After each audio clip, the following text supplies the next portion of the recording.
हाँ, सत्या पपास रूप वीणा तूल श्लोक सेना लोम त्वच वर्म वर्ण चूर्ण चुरादिभ्यो नीच। ठीक है, ठीक है ना। एक चीज तो यह समझना है कि चूर का जो आकार है वह इत्संज्ञक नहीं है। अभी तो वह आकार क्या है, उच्चारणार्थक है। वह आकार क्या है, उच्चारणार्थक है। क्योंकि अगर मान लीजिए स्वरित मान करके इत्संज्ञा भी करेंगे तो इत्संज्ञा का फल क्या होगा, आत्मनेपद।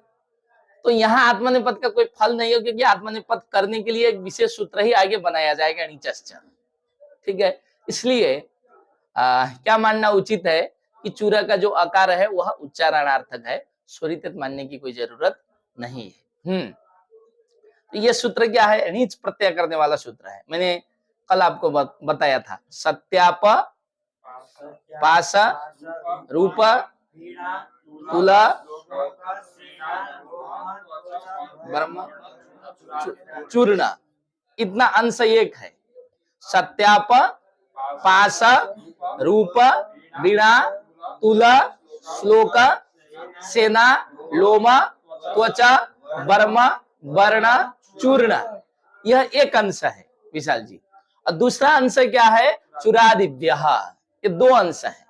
तो जो यह प्रथमांश है ये प्रातिपदिकांश भी बोल सकते हैं। ये क्या है, प्रातिपदिकांश है। सत्याप क्या है आपके यहाँ, प्रातिपदिक है। रूप क्या है, प्रातिपदिक है। वीणा प्रातिपदिक है। तुला सेना लोम त्वचा वर्म वर्ण चूर्ण, ये सब क्या है, प्रातिपदिकांश है। और चुरादि क्या है, धात्वंश है, मतलब चुरादि गणपठित जो है। इस सूत्र से क्या होता है, नीच प्रत्यय होता है। धातु से क्या करना है, अब आपको नीच प्रत्यय करना है। तो कर दीजिए, चोरयति प्रयोग बनाइए पहले।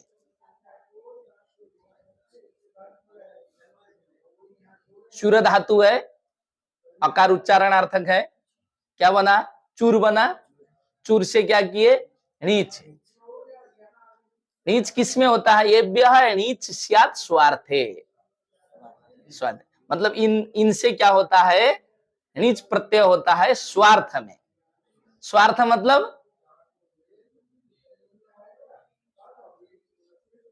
प्रकृति से इतर अर्थ को जो नहीं बताता है, वह प्रत्यय क्या होता है, स्वार्थिक प्रत्यय होता है।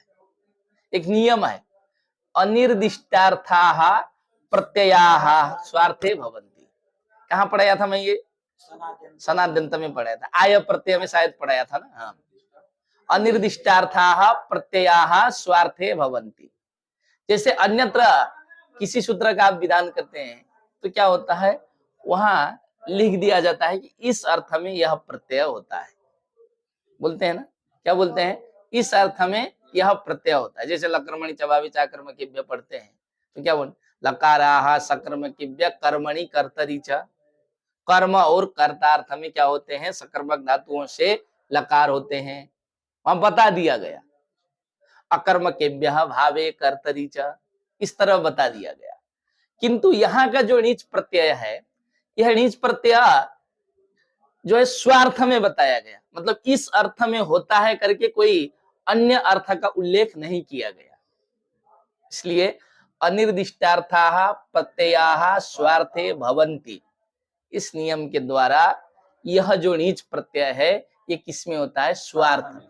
स्वार्थ मतलब प्रकृति से इतर इसका कोई अर्थ नहीं। जैसे भू धातु से लट लकार लाएंगे, लट के स्थान में तिप करेंगे तो क्या है, भू और तिप का अलग अलग अर्थ है। भू का अर्थ अलग है, तिप का अर्थ अलग है। तो प्रकृति से इतर अर्थ है वहां तिप का। किंतु यहाँ चूर धातु से नीच प्रत्यय का कोई अलग अर्थ नहीं है, अभी वही अर्थ होगा। ठीक है, तो क्या बनेगा, अब चोरी बना, चूरी बना। चूरी बनने के बाद क्या करना है, चूर ऋणीच हो गया। अब क्या करना है, गुण करना है आपको। किससे गुण करेंगे, लगेगा सार्वधातु का अर्ध धातु का इगंतांग को गुण करता है, इगंतांग है। ठीक है, अर्ध धातु की संज्ञा तो कर दीजिए, कोई दिक्कत नहीं।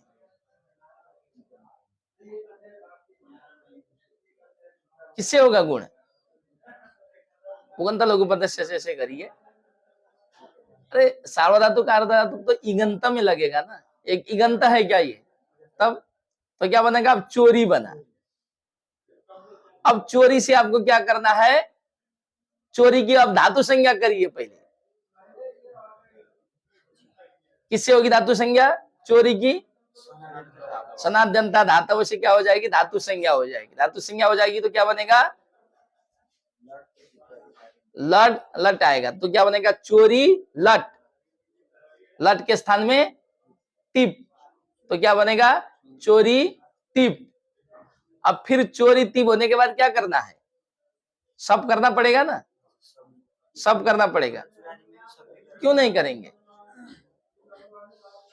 तो क्या बनेगा, चोरी और ती, सब में पकार की संज्ञा सकार की संज्ञा होकर क्या बनेगा, अ, तो क्या बनेगा, चोरी अ ती।